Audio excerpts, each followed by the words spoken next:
کہ बनु इसराइल ने देखा कि देखते ही देखते इतना बड़ा जालिम जो कहा करता था आना रब्बुकुमुल आला, अल्लाह ताला ने एक ही लम्हे में उसको ख़त्म कर दिया। ए अल्लाह, ऐसे कैसे हो गया? इतनी जल्दी ये लोग कैसे भटक सकते हैं? इतनी जल्दी ये कैसे आजमाइश में आ सकते हैं? हालांकि अभी अभी उन्होंने देखा कि फ़िरौन को आपने गर्क कर दिया। अब तो इनको किसी चीज़ की टेंशन ही नहीं है, ये खुलकर आपकी इबादत कर सकते हैं, इनको कोई रोक टोक नहीं है, कोई रोकने वाला नहीं है। अब सवाल ये पैदा होता है कि कहीं आज का मुसलमान तो ये काम नहीं करता कि ठीक है वो लोग कुफार हैं लेकिन उनका लाइफस्टाइल देखो, इतने बड़े बड़े स्काई स्क्रैपर्स हैं, कुछ ना कुछ तो वो अच्छा काम करते हैं कि वो इतनी टेक्नोलॉजी में आगे हैं। है कि ए मुसलमानों, तुम्हें प्रैक्टिकली फिजिकली तो आज़ादी मिल गई हो सकता है तुम्हारे दुश्मन को पीछे कर दिया हो, साइकोलॉजिकली या मेंटली आप स्लेवरी में तो नहीं हो, आप अभी भी उनके गुण तो नहीं गा रहे, आप अभी भी आपकी जो रोल मॉडल्स हैं वो लोग तो नहीं हैं। तो हम थोड़ा सा ज़रा पीछे जाते हैं। अगर आप किसी पैलेस्टीनियन से पूछें कि आप कि अगर एक विश हो वो आपकी क्या विश हो सकती है, तो मैं समझता हूँ कि उनकी विश ये होगी कि ए अल्लाह, हमें सिर्फ आप आज़ादी दे दें तो बस हम अपनी सारी ज़िंदगी सजदे में गुजारेंगे। आज़ादी बहुत बड़ी बात है। और अगर पैलेस्टीनियंस को पता चल जाता कि ऑल ऑफ अ सडन अल्लाह ताला ने पैलेस्टीनियंस के जितने भी दुश्मन हैं उनको ख़त्म कर दिया, तो कितनी बड़ी नेमत होगी पैलेस्टीनियंस के लिए। और जाहिर सी बात है कि बंदा शुक्रगुजार होता है कि अल्लाह अल्हम्दुलिल्लाह, किसी मेहनत के बगैर आपने इतना बड़ा जो है हमारे लिए मामला आसान कर दिया। अब इसको हम ज़रा इधर लेके आते हैं कि बनु इसराइल ने देखा कि देखते ही देखते इतना बड़ा जालिम जो कहा करता था आना रब्बुकुमुल आला, अल्लाह ताला ने एक ही लम्हे में उसको ख़त्म कर दिया। तो बहुत बड़ी जो है नेमत थी और जो है अल्लाह ताला ने जो है वो निशानी दिखाई। अभी हम दूसरी निशानियों की बात ही नहीं कर रहे कि मूसा अलैहिस्सलाम अपना आसा मारते थे, वो सांप बन जाता था, वो अपना हाथ निकालते थे तो वो ब्राइट हो जाता था, और बाकी सारी निशानियां। ये वाक़या जब हो जाता है तो अल्लाह ताला मूसा अलैहिस्सलाम को और बनु इसराइल के कुछ लोगों को तूरे सीना पे बुलाते हैं कि ए मूसा, अपने लोगों को लेके आए मेरे पास। मूसा अलैहिस्सलाम वहां पे जल्दी चले जाते हैं और अल्लाह ताला पूछते हैं कि ए मूसा, आपने इतनी जल्दी क्यों की? आप इतनी जल्दी मेरे पास क्यों आए? आपने तो अपनी कौम के साथ आना था। तो मूसा अलैहिस्सलाम कहते हैं वअजिलतु इलैका रब्बी लितरदा, ए मेरे रब, मैंने जल्दी इसलिए की है ताकि आप मुझसे राजी हो जाएं।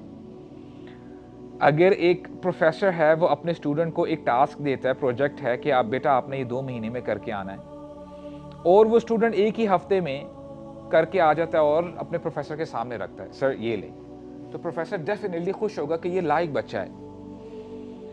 वअजिलतु इलैका रब्बी लितरदा, ऐ मेरे रब, मैंने जल्दी इसलिए की ताकि आप मुझसे राजी हो जाएं। ऐ मूसा, आपकी कौम के लोग किधर हैं? हुम उलाई अला अथरी, ये जवाब दिया मूसा अलैहिस्सलाम ने। और मुफस्सिरून इस आयत की तफसीर में कहते हैं अथर का मतलब होता है फुटस्टेप्स, नक्शे कदम पर चलना। तो इसके 2 मतलब गिनवाए हैं। एक मतलब ये है कि ए Allah, they are following my footsteps, वो अभी आ ही रहे हैं मेरे पीछे पीछे, वो आधे घंटे में, घंटे में, 2 घंटे में, सो टू से वो बस आ रहे होंगे। एक तो ये मतलब हो गया। दूसरा मतलब ये है कि ए अल्लाह, मेरी कौम के लोगों ने इतनी निशानियां देखी हैं, उन्होंने देखा कि मैं अपना असा जमीन पे डालता था, वो सांप बन गया, जिसकी वजह से वो जो मैजिशियंस थे, जादूगर, सब के सब ईमान लेके आ गए, और मैं हाथ निकालता था वो ब्राइट हो जाता था, पानी वो खून बन गया, ये भी एक निशानी थी। और अब तो उन्होंने देखा कि उनकी आंखों के सामने इतने बड़े दुश्मन को आपने गर्क कर दिया। ए अल्लाह, मैं मुतमईन हूं कि अगर मेरी कौम थोड़ा सा लेट भी होती है, डिले भी करती है, वो इंशाल्लाह अपने आप को संभाल लेंगे। They can take care of themselves, वो गुमराह नहीं होंगे। इन्होंने इतनी निशानियां देख ली हैं।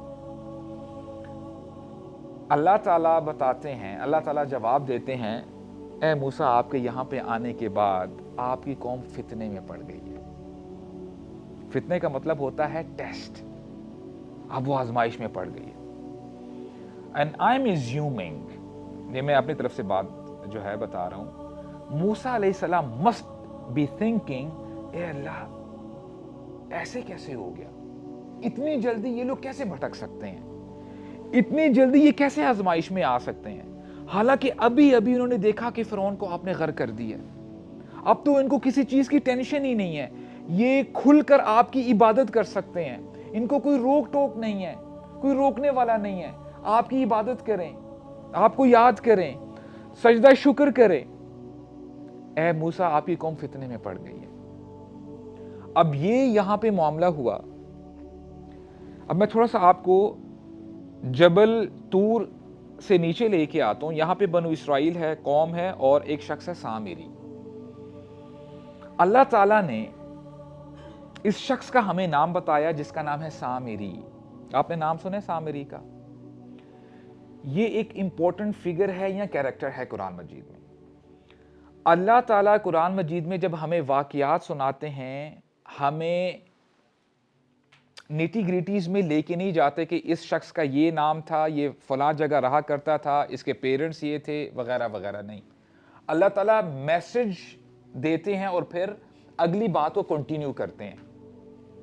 सवाल ये पैदा होता है कि अल्लाह ताला ने इस शख्स का नाम हमें क्यों बताया। सूरह यासीन जब आप पढ़ते हैं तो आपको एक बंदे के बारे में पता चलता है कि अल्लाह ताला ने एक जगह 3 अंबिया को भेजा, लोग इस्लाम कबूल नहीं किया, उन्होंने वो इस्लाम नहीं लेके आए।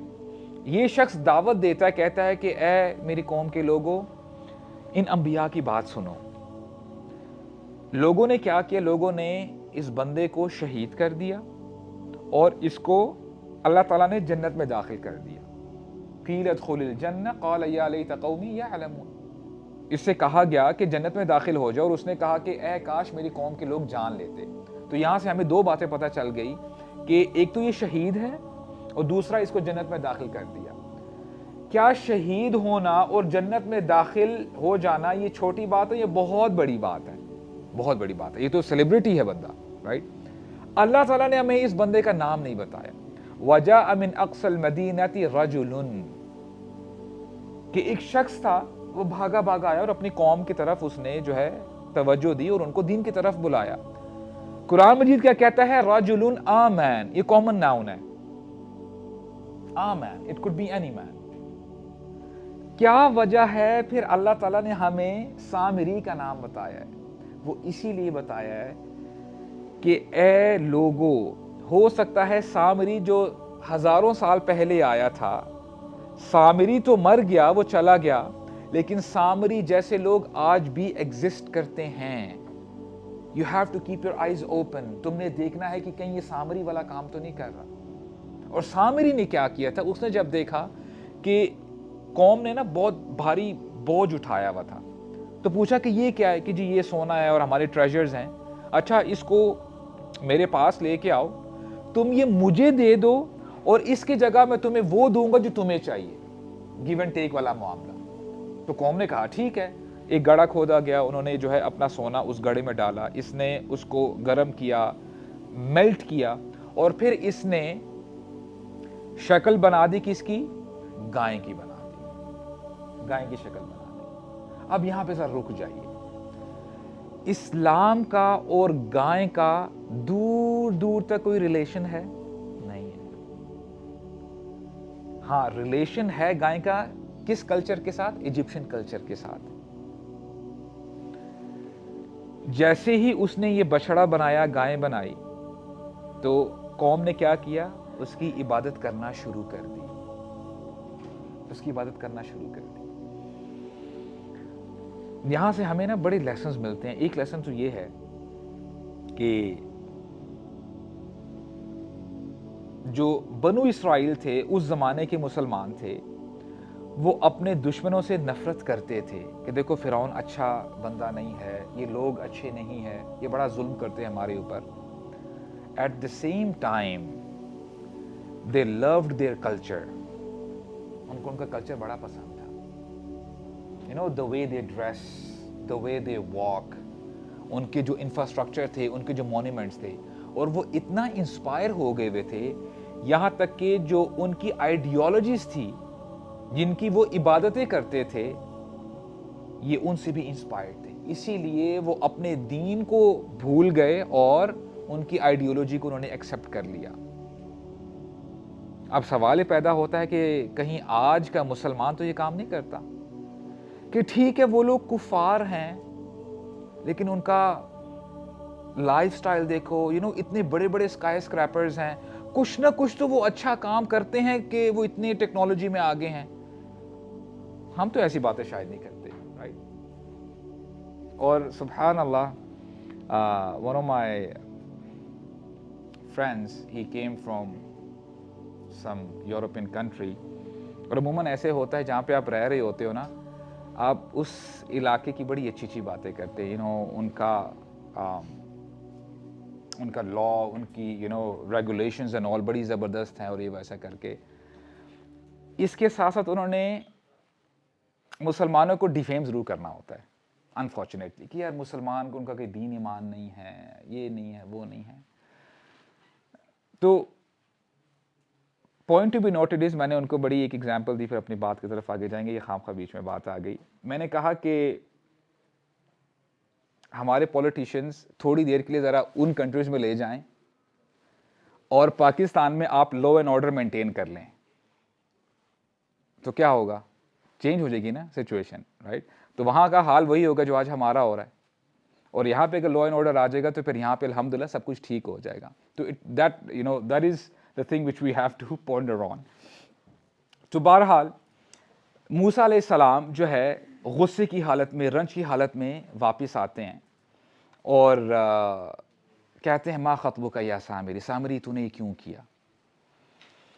उस पर बद्दुआ करते हैं, सामरी तो जो है ख़त्म हो जाता है। मूसा अलैहिस्सलाम उस बुत को, उस गाय को जलाते हैं, उसकी राख कहाँ पे फेंकते हैं? समुंदर में बहा देते हैं। हमें ये बताया जा रहा है कि हो सकता है कि ए मुसलमानों, तुम्हें प्रैक्टिकली, फिजिकली तो आज़ादी मिल गई हो सकता है तुम्हारे दुश्मन को पीछे कर दिया हो, साइकोलॉजिकली या मेंटली आप स्लेवरी में तो नहीं हो, आप अभी भी उनके गुण तो नहीं गा रहे, आप अभी भी, आपकी जो रोल मॉडल्स हैं वो लोग तो नहीं हैं। क्या तुम इस्लाम को भूल तो नहीं गए? क्या तुमने रसूलुल्लाह के कैरेक्टर को पीछे तो नहीं कर दिया? तुम किन को फॉलो कर रहे हो? और अगर तुम्हारे दुश्मनों को अल्लाह ताला ने ख़त्म कर दिया या पीछे कर दिया है, तो इसके साथ साथ जो तुम्हारी मेंटल स्लेवरी है, हो सकता तुम उनको आइडियलाइज कर रहे हो, उस मेंटल स्लेवरी को भी पानी में जाके बहा दो।